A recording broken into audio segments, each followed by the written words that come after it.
It's a love letter. It's a love letter to my family. It is a love letter to the people whose shoulders I stood on to get me here. Go get it. Too many people talk about it, wish for it, daydream about it. Do the work to go get it.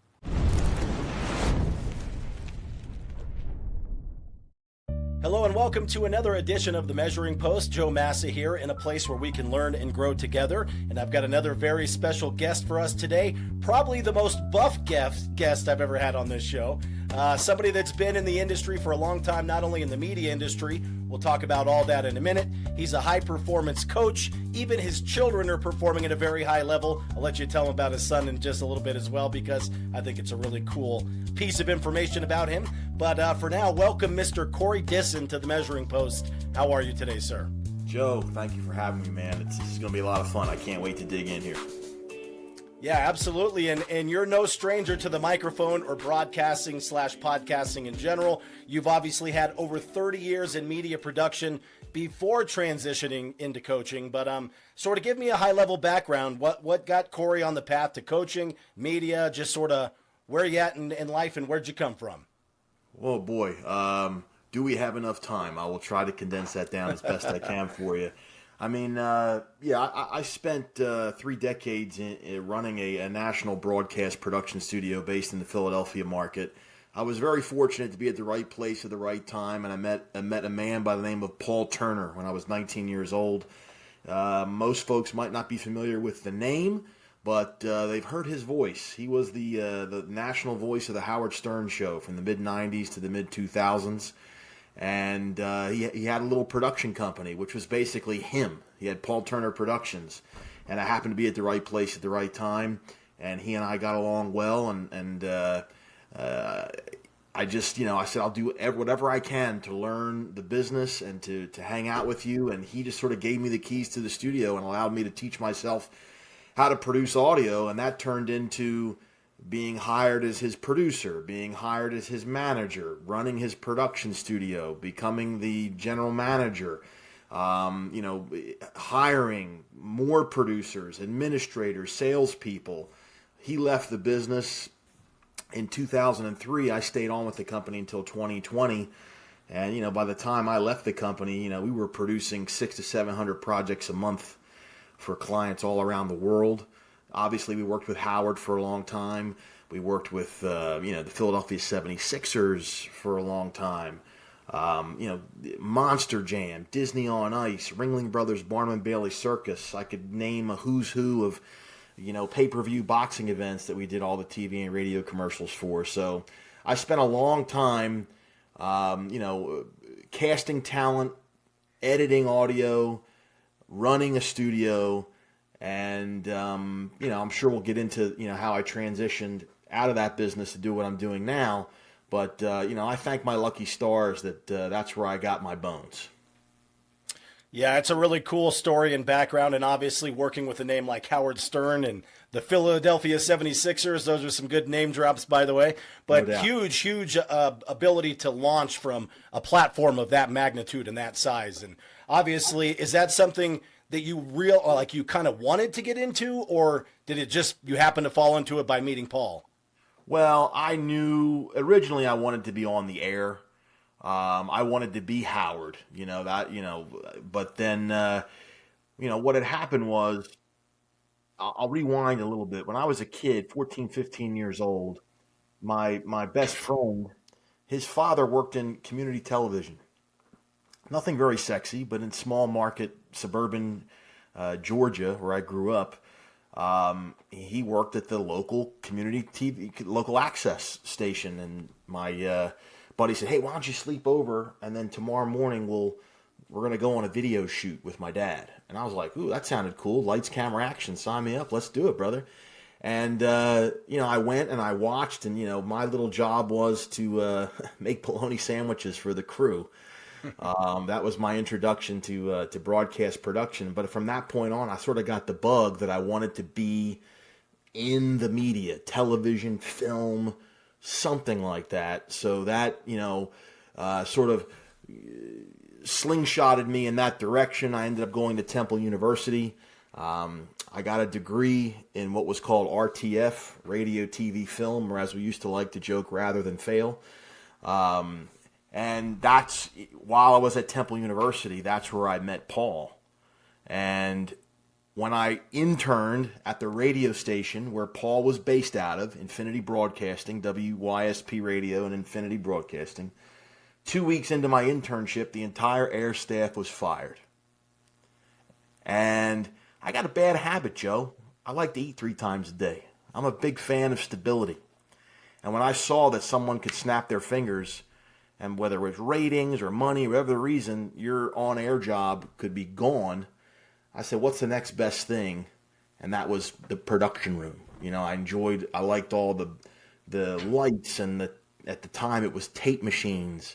All that stuff was very sexy to me. And I'm like, man, if I can figure out how to do this, yeah, I didn't know it was going to be a 30-year career at that time, but I knew it was a good opportunity, and I was going to do everything I could to take advantage of it. As a fellow radio person, I wholeheartedly agree and understand that.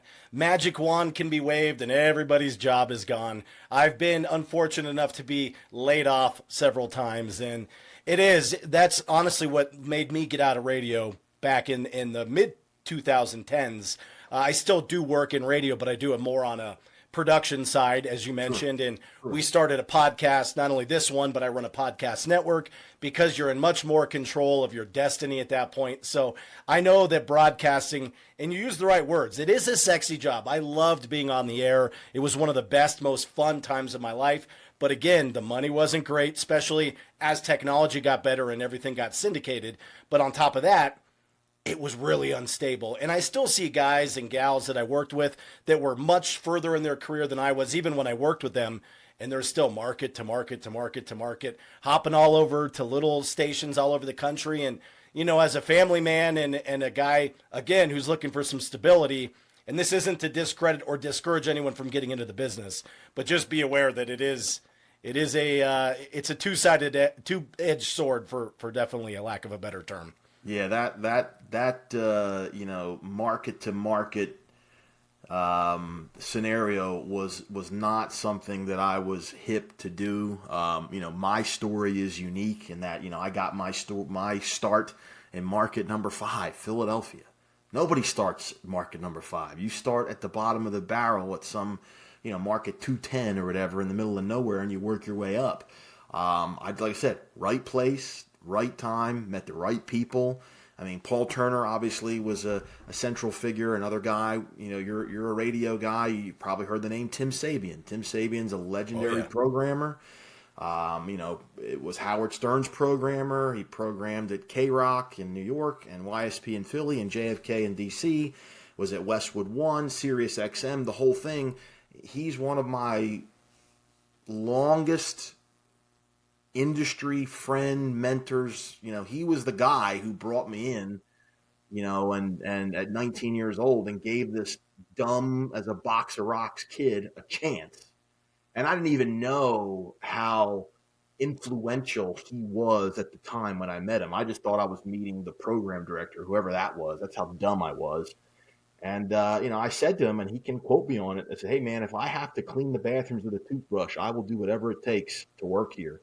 So he gave me my first little gig before I even got in, you know, in partnership with Paul. You know, I had to answer the phone lines for the public affairs programming on Sunday morning at 5 a.m. You know, you being a radio guy should be well aware how that works. The FCC mandates that programming happens. And so I was bouncing at a bar, you know, on Saturday night till 3 a.m., go home, take a quick shower, quick nap, drive all the way back to the city to be answering phones to these knuckleheads that call in at 5 a.m. And I got paid a grand total of $0 for that privilege. But it was because I kind of nibbled on the S sandwich, as they say, at the time, that made it that much easier for me to be given the opportunity to do more lucrative things. Yeah, it definitely happens that way. I was the traditional path. My first on-air radio job was in Winter, South Dakota, which is a town about the size of my basement. Yeah. Go. And then ended up coming back to Denver, where I'm from originally, which is a top 20 market. We're number 19 currently, and have spent the last 20 years or 18 years in this market. And again, been blessed to not have to do market to market. But again, a lot of that was due to the fact that I kind of took more control of my destiny and didn't allow myself to be forced to go to different markets. But I love the mentality that you have, and I know that we're going to talk more about that into your shift into coaching. Sure. But it's that, hey, I will do what it takes. I will start at the bottom. I'll clean the toilets. I'll answer the phones at 5 a.m. That's really what you have to do in this particular industry, but that translates to any part of your life. You have to be willing to do the work that no one will do, and you have to be able to do it with a smile on your face, even if you hate it, because then when something does come up, you're the one that's going to be considered for that role, because they go, man, Corey's the guy that's here every single day. He doesn't complain. He does his work, and he does it with a smile. Those are the people that get hired and move up. So definitely, if you take nothing else from that conversation today, take that. But yeah, tell us about your shift into coaching after the media world. Like, obviously, you've made this great name for yourself in the coaching space. You were also an author. I'll let you share about your book in a moment. But tell us the shift to coaching and where you started and where you're at now. So, after being involved in the production business at the time, it was around 25 years in, around 2018, I kind of knew that I didn't want to buy the company. I was the vice president of the company. I had every perk. I had the awesome salary. I could come and go as I pleased. I worked from home before it was cool and before it was a thing. I had I had a great setup, worked with great people, but I wasn't feeling very fulfilled, quite honestly, because there's nowhere else I could go. I mean, I had a nice staff of people underneath me, and it was just getting a little old, doing the same thing day after day. And I always need to have a little mission. That's just how I'm wired. So you had that kind of going in one direction, meaning my unfulfillment with my career at the time. And then in another area, my youngest son, pretty accomplished high school baseball player. He was getting, recruited by D1 colleges at age 15. Had an opportunity to go pro out of high school and didn't. That was in 2020. But we knew that when he got out of high school, he was probably not going to be living in the same zip code as me. And I'll be damned if I was going to miss any of his games. So I needed to figure out a way to still earn a living and not be chained to a brick and mortar building or a zip code. I needed the freedom to go wherever I want, because if he's playing at home and wherever that school is, I want to be there. If they're on a road trip, I wanted to follow him there, etc. So I devised something that I later coined, didn't call it at the time, but looking back, called my Shawshank Plan. If you've seen the movie The Shawshank Redemption, it's very much, very similar. What could I do quietly in the background, which wouldn't interrupt the normal flow of things, wouldn't compete with the production business? And everybody said, well, Corey, why don't you go be an agent or be somebody's manager or open up your own production company? Look, I built that company with my own two hands. It sounds very cliche, and had a lot of great people that worked for me. And while I'm a pretty shrewd and cutthroat businessman, I'm not a jerk, and I didn't want to pull the rug out from underneath all these people that were young and had their own families that they're starting. They're just getting married. They're just having kids. Because if I left and I opened up a competing business, I would sink them inside of a year, because the majority of the clients were there because of me. I brought them in. So anywho, I said, what can I do that wouldn't compete, that could give me the freedom to work from anywhere? And that was, I saw there was a need for voice talent learning how to market themselves. I could see the agent model starting to die on the vine. Social media was starting to boom. And voice talent, although they were very good at their craft, they weren't good at operating a voiceover business. So I said, I'm going to really drill down on this niche. And I'm going to start offering voiceover talent the opportunity, teach them how to use the tools to market themselves. And I 2 clients turned into 5, 5 turned into 10, 10 turned into 20.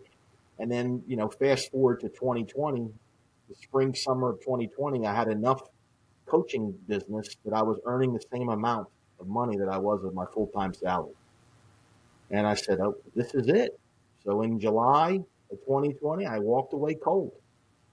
I said, I'm done with, running a production company. I dove headfirst full time into being a coach, and I've been doing that ever since.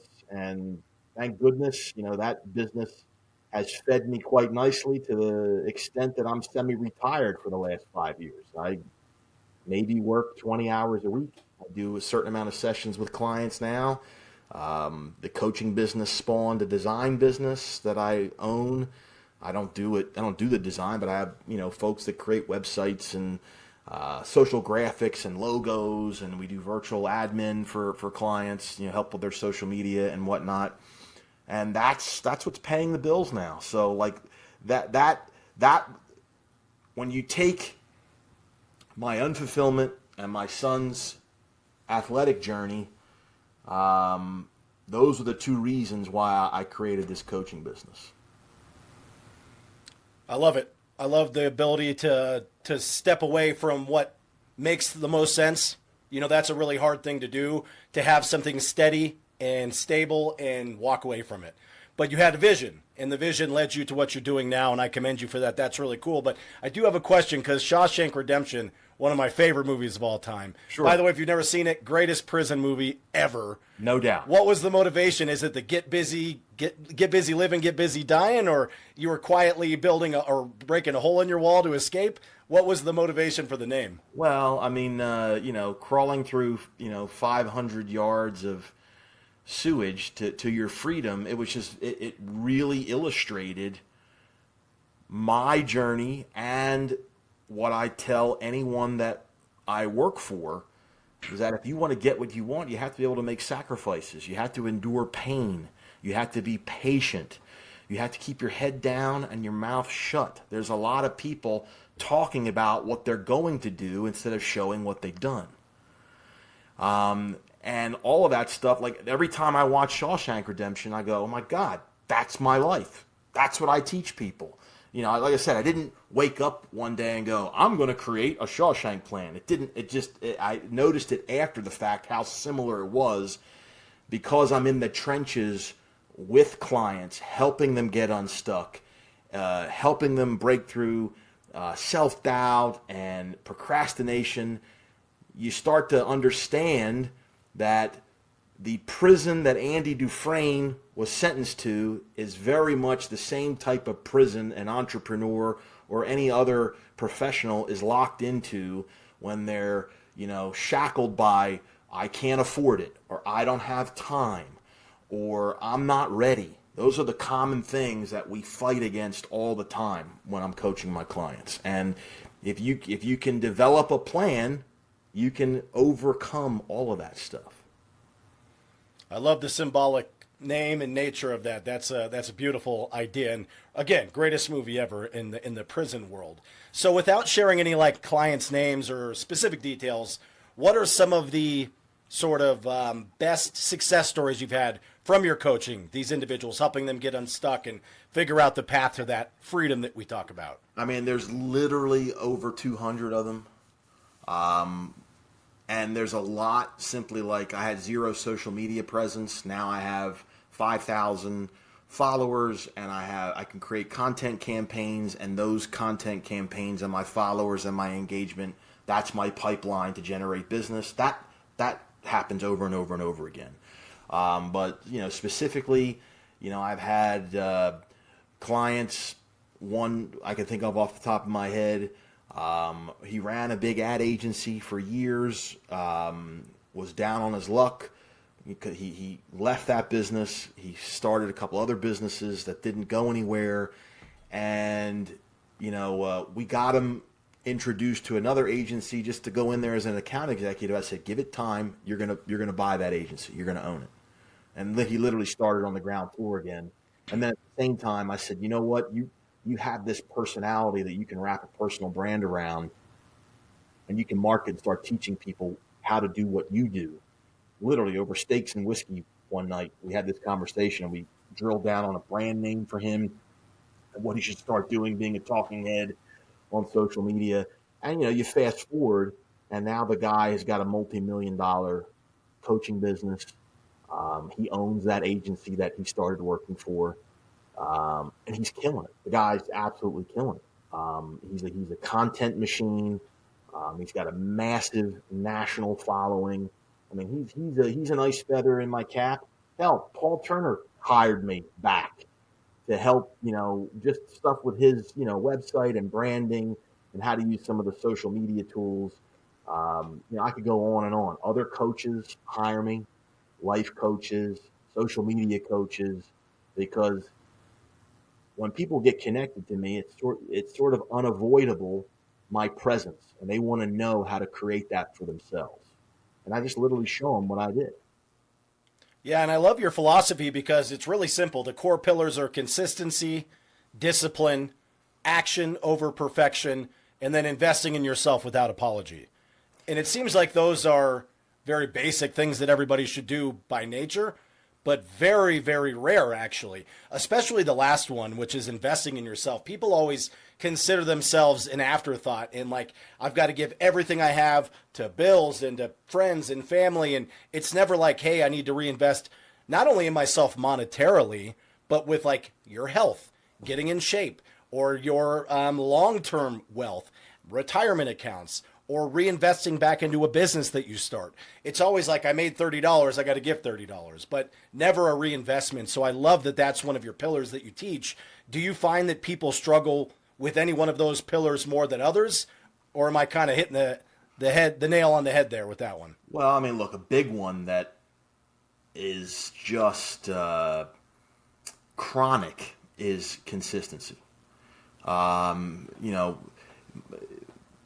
Someone who either ventures into a coaching arrangement with me or even another coach, or they obtain some valuable information. They get the information, they're fired up, and they rock it out of the gates. And then when the honeymoon is over, the implementation of the information weans to nothing.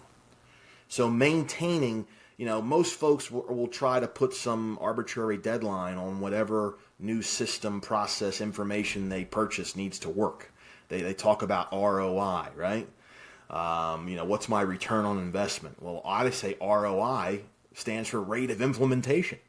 It's as good as how much you implement it.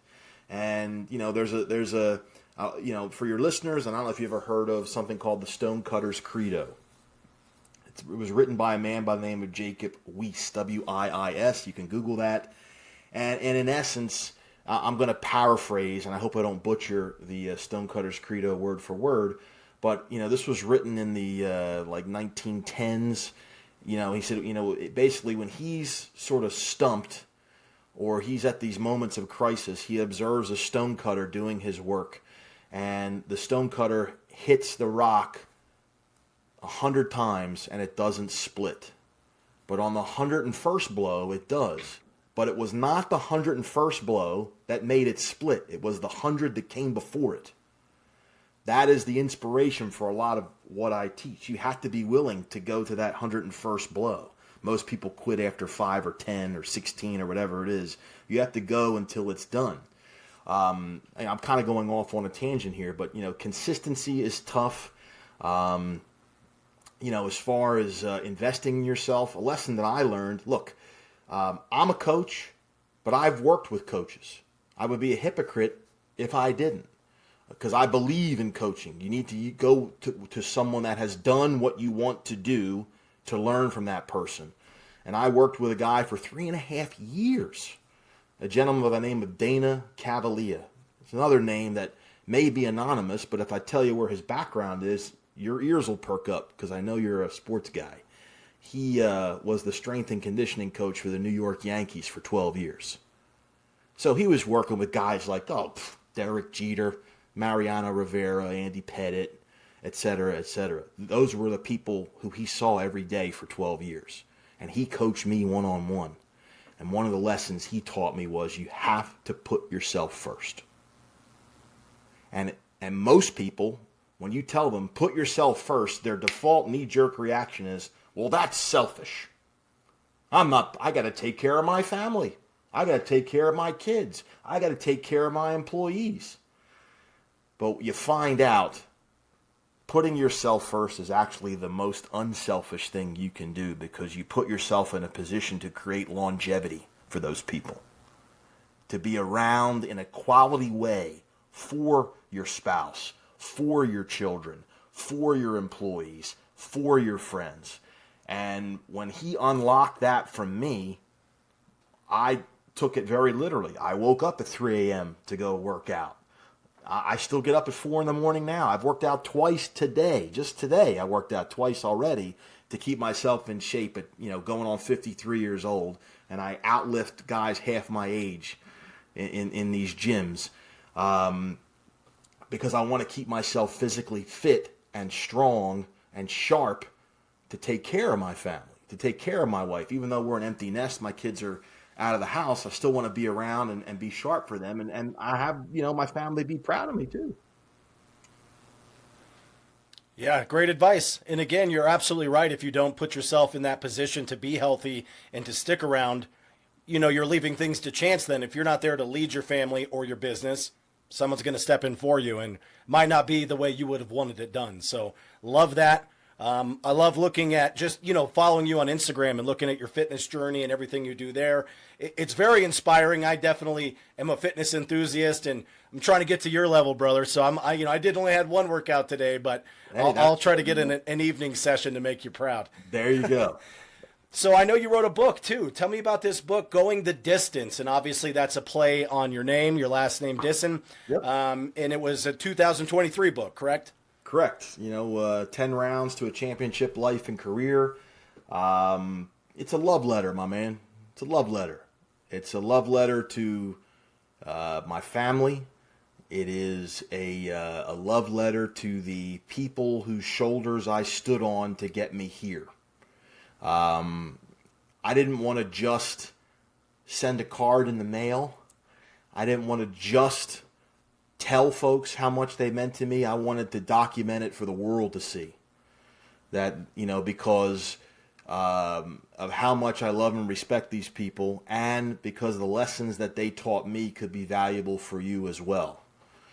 And I wanted to package them in a way that could be easily digestible and cool for people to absorb. So I wrapped these several stories and anecdotes around these 10 people and how the lessons they taught me sort of interlocked, and I stacked them and used them, and I share real world, real life experiences where these life lessons came into play. And then another big reason I wrote the book was legacy. My old man, who was one of the guys I wrote a chapter about, who recently passed a couple of months ago, he was very big on legacy. And I wanted my two sons to know where their old man came from and what made me, so that helps to shape them. So they each have a copy, of course, but it's out in the ecosystem, for it. Hopefully it'll live on long, beyond me, but it's something that I always wanted to do, to sort of pass on a lot of these nuggets that I've been so fortunate to have picked up over the years.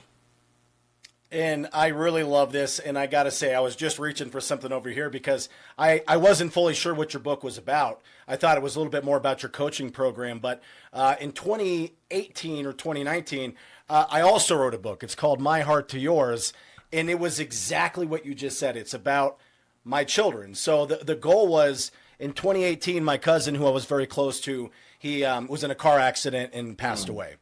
And it was one of those scenarios where, like, we all feel invincible, but life just like that can be gone. No doubt. So I wrote this book. At the time, my kids were much smaller. My son just moved to college. My daughter's in middle school. But if I were to pass tomorrow from something unexpected, what would I want my kids to know? What would I want them to remember, or what lessons would I want them to be aware of that I maybe didn't have a chance to teach them?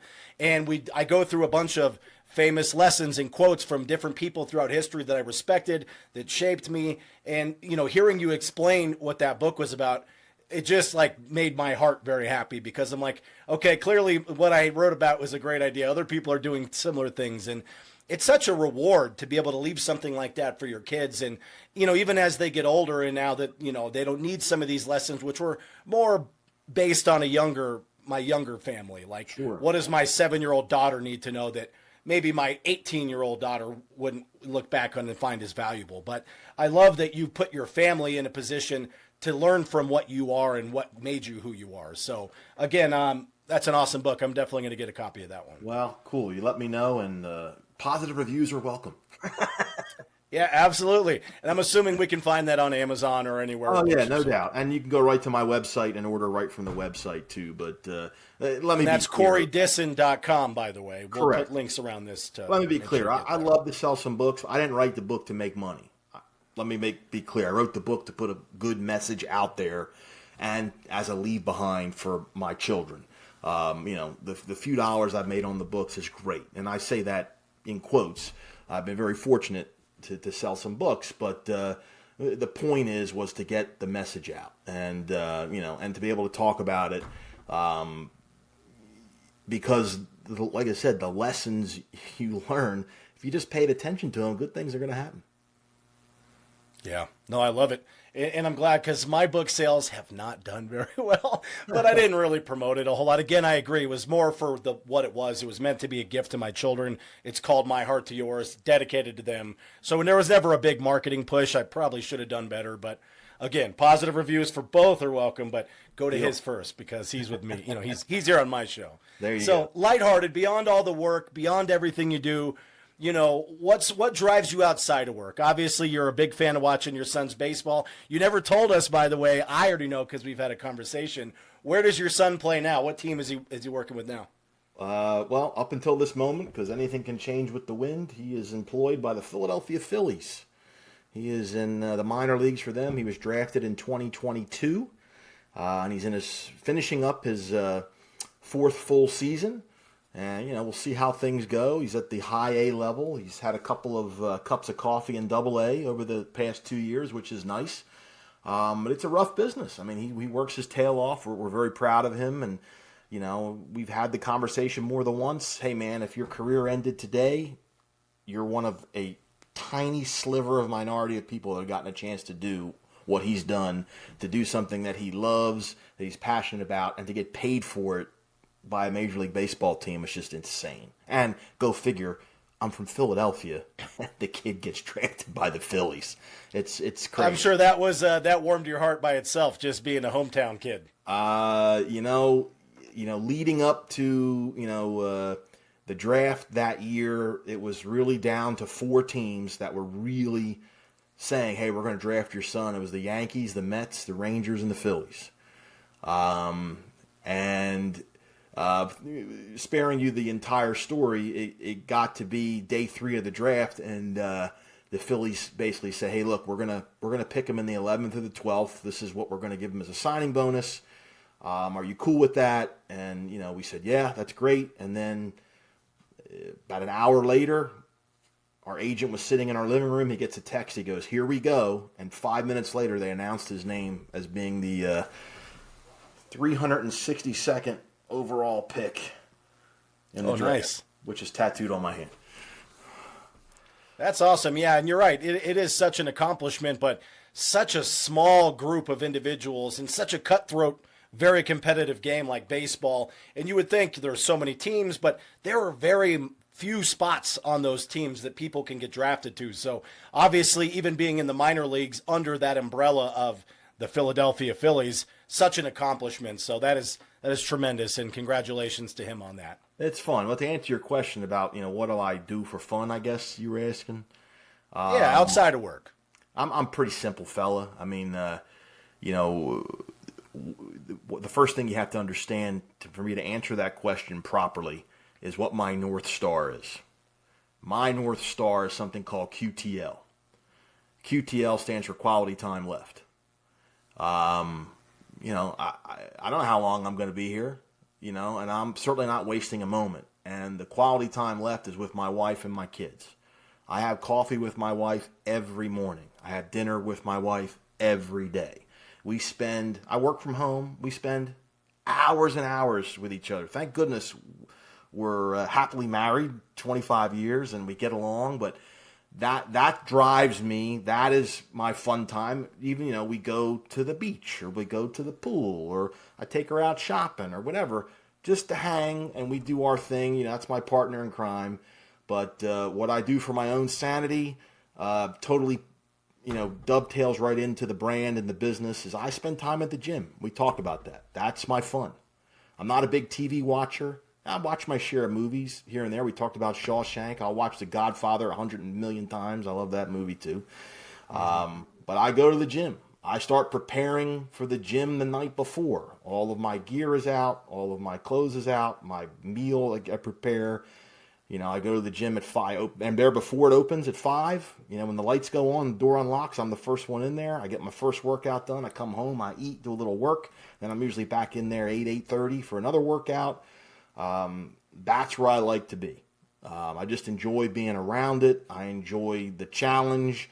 I enjoy the pain and the struggle and the pump and all that good stuff. That's where I like to be. But I don't have any crazy hobbies or anything else. I just right now it's just all about spending time with my kids, my wife, and getting swole. I love it. Hey, simple life sometimes the way to go. There's another great book, if you've never read it, The Art of Subtraction. We always find ourselves in these modes where it's consume, buy, purchase, get more and more, bigger house, more clothes, more toys.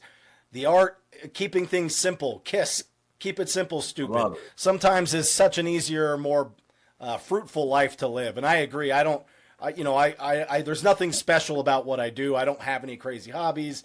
I like to be with my friends and family and wife. Same thing. I think we live very similar lifestyles. But if you were meeting someone today for the very first time, what is one practical piece of advice you would give them that they could implement today to get them on the path to being that 10 championship rounds of success? The first thing they should do is invest in the most cost-effective organizational tool ever invented. Do you know what that is? I do not. I'm assuming it's yourself. I'm going to show it to you. It's that. The mighty pen. It's a pen. I talk about documenting with discipline. DISS, discipline. Write things down. You're going to get something done that day, write it down first. Don't try to impress me with your memory. You're not going on Jeopardy. You're trying to get things done. I write lists. I have lists for lists. If there was a camera over my shoulder and you saw what I'm looking at, I have sticky notes strewn about. I have paper lists over. I have lists on my phone. I don't have to remember anything because I've documented it when it came to my mind the first time. If you write something down and then you get it done and cross it off, you are creating a pattern of accomplishment. No matter how small or granular the task is, making your bed, washing the dishes, doing the laundry, going to the gym, putting up social media posts, growing your network. If you write it down, then cross it off, and then you see it, you know you accomplished something that day, and you set the tone for being productive in everything else that you do. So this costs maybe a dime, and it's the neatest thing. You take this little cover off, and then you turn it upside down, and when you wiggle it, cool stuff comes out, and then you become productive.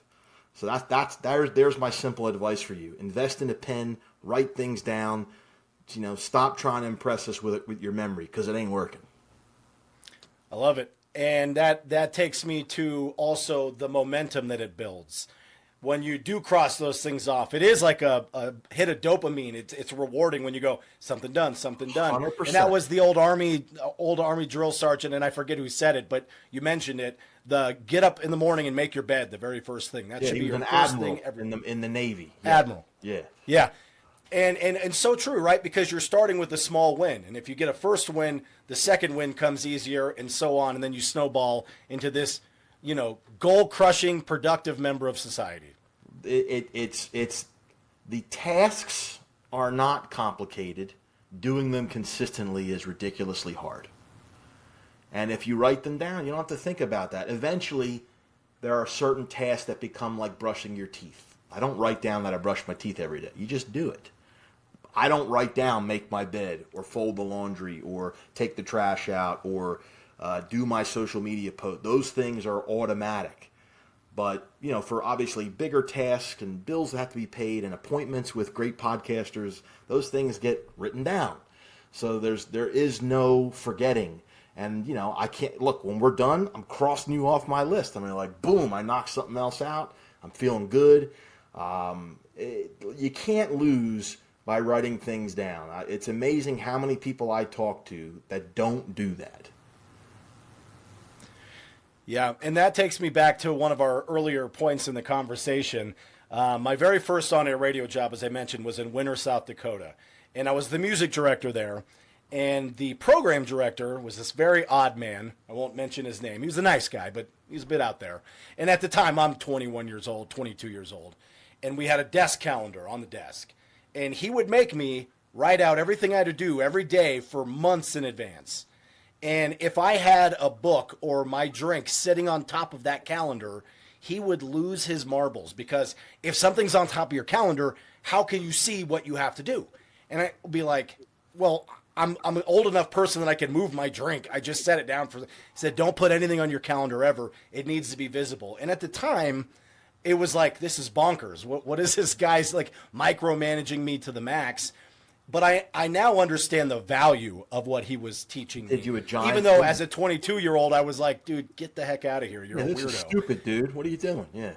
Yeah, and it's funny because now I talk to my wife, and if you look over to this side or behind me this way, I got desk calendars, and I write things the same way. And again, I use all the digital tools, love technology. I use my Google Calendar. I have all that. But my main 5 things I have to do every day are always handwritten on my little calendar over there. And I give him credit because he, by the way, when you write something down, you're more prone to remember it anyway. yeah, especially even back, going back to school. Like when you write it, when you hear somebody lecture, I could type it and I'll probably forget it. If I have to write it with my own stroke of my hand, it does settle in deeper, and it sort of creates that mind memory that is very prevalent. But again, writing it down, I'm a big fan of the old school crossing things off my list too. So well, somehow we're related somehow, and there's probably an uncle that we share, I'm thinking. I'm sure, yeah, definitely. And I was going to say, you might have worked for the guy in Winter, South Dakota. He was a big believer in calendars. So there's a lot of truth to it, though. So definitely get in the habit of holding yourself accountable. There you go. Documenting with discipline. We talk about that every Monday morning on my social channels. Every Monday. I've been saying that for years on social media. Document with discipline. And to find you on social media, we can go over to LinkedIn or Instagram. You're at the Corey Dissin. That's Dissin. And obviously, you can find him at his own website, CoreyDissin.com. When we release this episode, I'll make sure that all the links are around there. We'll tag you on social media so you can share with your network. Awesome. But is there anything you want to end with? Any final thoughts that you would share with the audience today, or just sort of words of encouragement from the master himself, Mr. Corey Dissin? Well, when you go to my website, you're going to see there's 3 prominent words that jump right in your face. And those words are go get it. You want something in your life? Go get it. Don't talk about it. Go get it. You want to achieve a certain goal, position, status, bank account? Go get it. Too many people talk about it, wish for it, daydream about it. Do the work to go get it. If you've listened to, take one thing away from this, look at me. I'm not a Rhodes Scholar. I don't have an MBA. I'm not a doctor in philosophy. I just outworked every MFer I've ever met. And that's why I have the privilege to be considered to speak on a podcast with a guy like you. Case closed. Hey, just do it. Nike made it first. Go get it. I like it even better.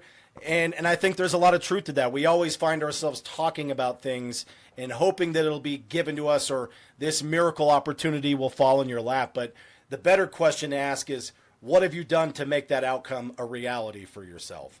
And if the answer is nothing, then expect nothing. And if the answer is, I knock on doors and I make phone calls and cold outreach people every single day, your consistency will start to pay off. And at some point, you will get that ROI, not just the return on investment, the rate of implementation version. There you go. Yeah, absolutely. My man. Well, again, guys, check out CoreyDissin.com. Get a copy of it, and I'll use his own term, go get it. the copy of Going the Distance. See a little nice marketing wordplay there. Yes, He's got a well copy done. right there. There you go. And again, Corey, I really appreciate your time on the Measuring Post. I would love to continue this conversation and bring you back for a follow-up, see how things are going. And obviously, if there's anything that I think we could do for each other, it would be to just network and share. And I really learned a lot just from your sort of mantra and your lifestyle. So again, appreciate you coming on the Measuring Post today.